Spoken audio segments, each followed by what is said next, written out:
I am Sharmistha Chaudhary. I am from the All India Revolutionary Women's Organization, AIRWO in short.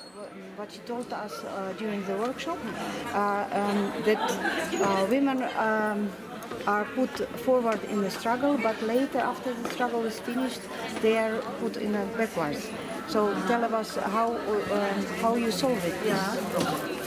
Actually, this is a problem which we are still trying to address. In the communist movement of India, from the very beginning, it has been seen that women have remained at the forefront of struggles. But hardly ever have they climbed into ranks of leadership. And if you speak about theoretical leadership, there are just too few women. And when the communist movement in India split, as in the rest of the world after the Great Debate, and the revisionists and the revolutionaries separated, they went different ways. Even in the revolutionary communist movement, which I also represent, I also belong to a revolutionary communist party.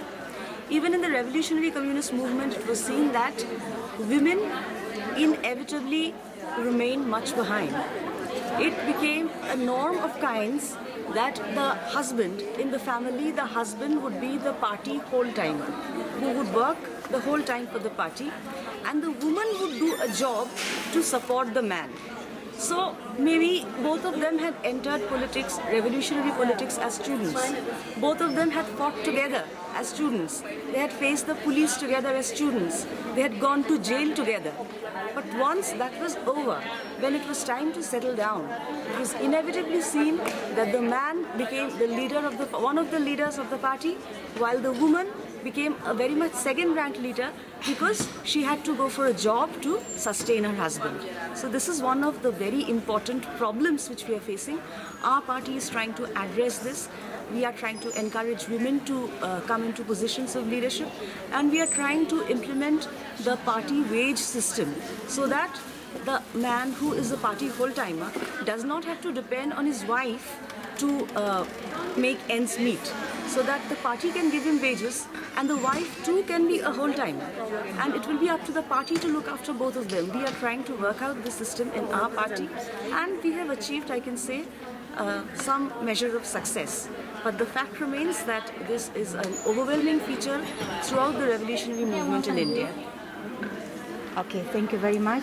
And women in Europe are very curious about the situation of Indian women, and how you organize grassroots women in the women movement. Okay. See, in India is a diverse country. It is a huge country, and different areas of India are completely different from each other. So we have rural areas where feudalism is still dominant. We have huge urban areas where there's no trace of feudalism. So in different places, the way of organizing women is different. But of course, it is much easier to organize working women, whether they are working peasant women or working in factories.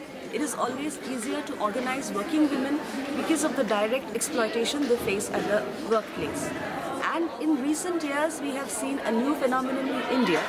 Previously, because of the dominant feudal culture, when women were abused, sexually abused, raped, they would not speak about it. It was a matter of great shame. And so numerous crimes against women went unreported. But in the year 2012, there was a horrific incident in Delhi, the capital of India. A young girl student who was returning home with her boyfriend.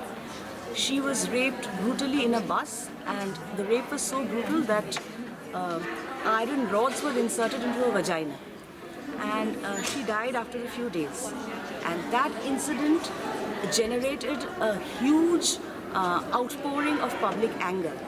And we could see that after many years, both young men and women came out on the streets demanding safety for women, demanding gender equality, and suddenly gender equality, the question of women's emancipation, the question of women's rights, it became part of the political agenda too.